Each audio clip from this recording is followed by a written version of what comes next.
Reggie Bush has his Heisman Trophy back. He will receive the trophy back from the Heisman Trust. USC will receive a replica of the Heisman Trophy to put on display. He is eligible to return to the Heisman ceremony effective immediately, so he'll be back there, you better believe, on stage for the presentation in 2024, in December of later this year. And, I mean, you had Johnny Manziel come to his defense. Eddie George also said he wasn't going to attend the trophy presentation until Reggie had his trophy back and he was reinstated in full. They are not just giving him the trophy. I mean, they're recognizing him as the 2005 Heisman winner. And Reggie said, personally, I'm thrilled to reunite with my fellow Heisman winners and be a part of the storied legacy of the Heisman Trophy. I'm honored to return to the Heisman family. I also look forward to working together with the Heisman Trust to advance the values and mission of the organization. The Heisman Trust looked at the landscape of where we are right now in name, image, likeness, and the state of college football, and pointed to that and said, well, in looking at why he can't display the trophy or have the trophy, which he voluntarily gave back to them and gave up the recognition, they have reinstated him in full, and rightfully so, given the state of where we are and knowing the story as we perceive it now based on what the NCAA did. Now, the NCAA had, to my knowledge, nothing to do with this. USC, this is a Heisman decision. The Heisman Trust, separate and apart from the NCAA. The NCAA is not, for instance, giving back the vacated wins for the USC Trojans during their heyday, their epic run that included what Reggie Bush was doing. But from the Heisman perspective, this is a big move given where we are and where we're headed, and the fact that, well, Heisman winners were coming to his defense and going to the trust and making a case for him. Yeah, it goes to show that nothing's ever gone forever.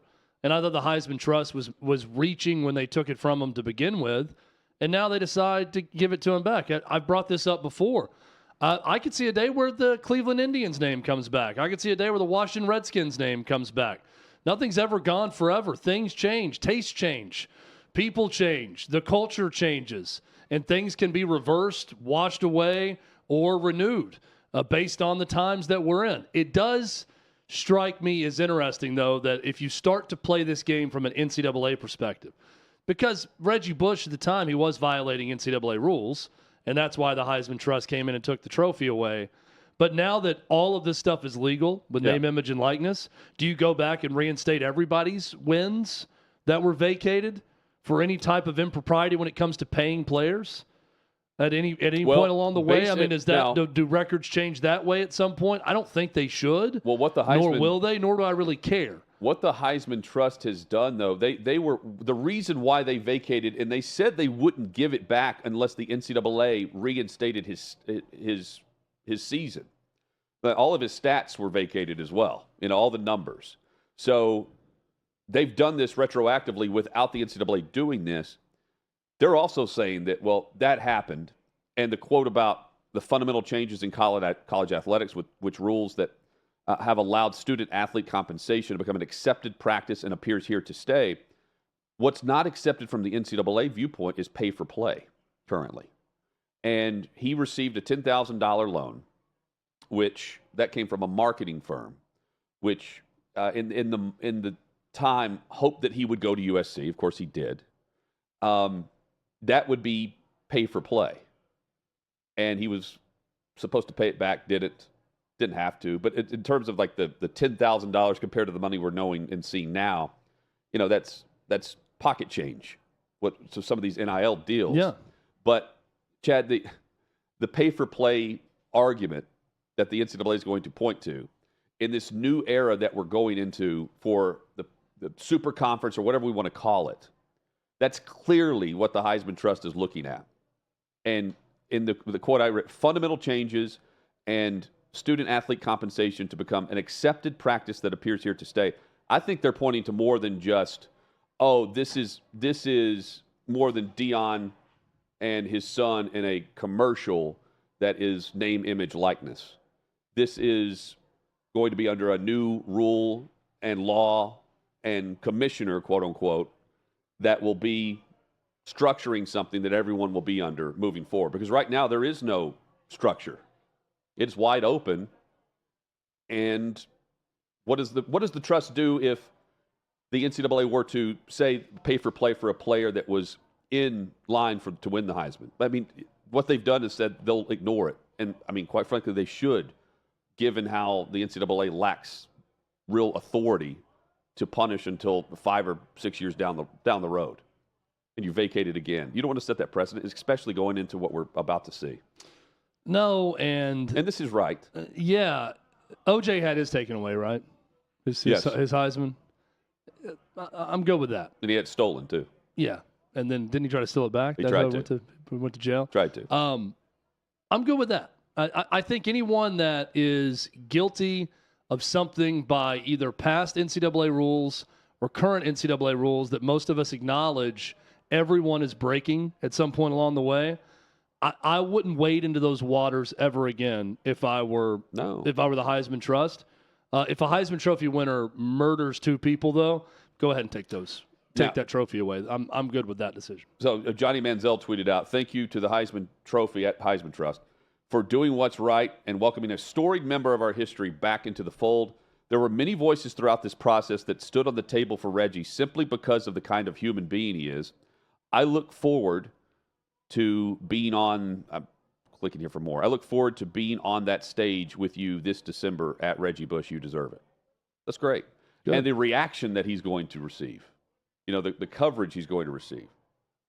Chad, what do we think he's missed out on by not being recognized as the Heisman Trophy winner?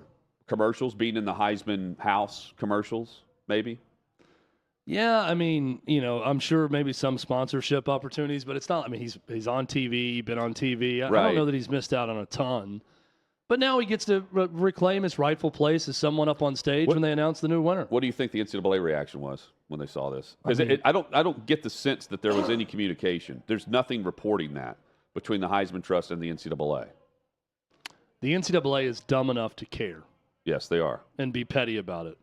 But the NCAA should not care at all, nor worry about this.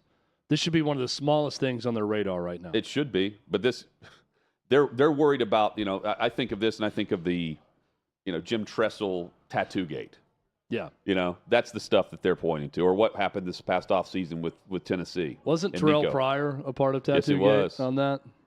It's so crazy when you think back to these just stupid, like 2000s, mid-aughts, early 2010 scandals. You're right.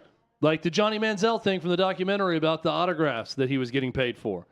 Right? And all of that. Like how stupid all of that seems now. Well, it was lack of institutional control is what USC was just all of it with. Seems so small time when you see now what is out in the open. And USC, by the way, while Reggie Bush gets his Heisman back, they vacated those championships, 2004 and 2005.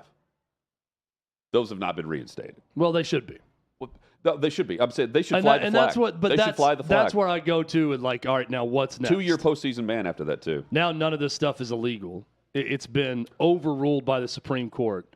So now should the NCAA just go back in the record books and anytime, not academic scandals or things like that, but anytime there were pay-for-play scandals or players profiting off their name, image, likeness, like autographs, like a Johnny Manziel, who got in trouble while at Texas A&M because of it. All those things, do we go back and say, okay, these teams didn't vacate these games? Right. Not that A&M had to do that, but if a program had to do that. Louisville, yeah. Like you say, those games happened. Yeah. Michigan, for instance. You have the NCAA commissioner, the president, saying that, won it fair and square. By the way, the NCAA did have, they've alleged that it was pay for play. Bush then filed a defamation lawsuit against the NCAA surrounding that allegation. So you've got all that, too, playing into this. Here's hoping that the right things happen with all that. I mean, the championships were won by USC, period. Yep. And what a run that was. And then what has happened to USC since then based on the 3-year postseason ban and what happened with the coaches and everything else after that. Chad, Pete Carroll left because of it. Yeah. He got out. By the way, Lane Kiffin may still be the coach of Tennessee. O.J. Mayo was also involved in that investigation, I believe. Yeah, he was. On the pay for play. Who was even the basketball coach then when O.J. Mayo was going to USC? I'm having a hard time remembering who the coach would have been at that time. See. Oh, not Andy Enfield, who was not there yet. He was coaching Dunk City. I'm going to look it up real quick. That's a good question. USC coach that recruited O.J. Mayo that got in trouble. That guy was gone pretty quickly, too, whoever it was. Let's see. Rick Majerus was named the USC men's basketball coach for 2005. Rick Majerus. Going back. That's going back a ways. Big Rick Majerus. Yeah, Davey's going to give us a heads up on that in just a second, I believe. We'll figure it out. Yes, we will. But Tim Floyd, by the way, there's your head coach. Tim Floyd, who resides in Nashville. Tim Floyd has been a lot of places. Coached a lot of teams. You want to talk about a retread guy? I have a hard time keeping up with all the places Tim Floyd has been. There have been a lot of head coaches with the Commanders. Now they have Dan Quinn. They have a new general manager, new ownership with the Washington Commanders. They have the number 2 overall pick. Jaden Daniels, according to reports, has a dream scenario, 2 of them, of places he could land. And funny enough, the reports are both of those organizations have called Washington, according to reports, about trading up to the number 2 pick. Those reports don't name Jaden Daniels, but that's the connection. When Antonio Pierce with the Raiders coached him and recruited him at Arizona State, was with him there, and they're a part of the report that Jaden Daniels wants to play in Las Vegas. Then you also have the Minnesota Vikings, who's also on that list reported for Daniels. Chad, the Commanders have explored many options at quarterback. They have done their due diligence. They hosted the 4-pack of quarterbacks last week. It was going to be a trio that included J.J. McCarthy, Drake May, and Jaden Daniels. And they added in Michael Penix Jr. late in that process and got him in on the mix as well. I think that's important to note because if they were to trade back to either where Vegas or Minnesota happens to be drafting right now and they get a haul in return, I'd love to know their evaluation of Michael Penix Jr. because I think that's why they've done plenty of homework on him and where they have him against Daniels, who last week reports were that he's not happy through his agent. His agent wasn't happy with the process, even though Albert Breer has reported that's not the case. Again, who knows this time of year what's real, what's not. But with the Raiders and Vikings calling to move up, and with the 4-quarterback visit, could they target Michael Penix Jr. as their quarterback in Washington and trade back and then load up on picks to build a franchise around Michael Penix Jr.? Just pointing out that scenario, if you're picking 11th, 12th, 13th, somewhere in there where many mocks have potentially Michael Penix Jr. being drafted, whether that's Denver, whether that's Minnesota, the Raiders, whoever, or another team that could be trading up there. But Minnesota, Mike Florio threw this out, and he's been alluding to this for nearly a year. He was saying last year, prior to the start of the season, that if the Minnesota Vikings didn't get a deal done with Justin Jefferson prior to the start of the regular season, that he felt like he would be under trade consideration at next year's draft. And here we are.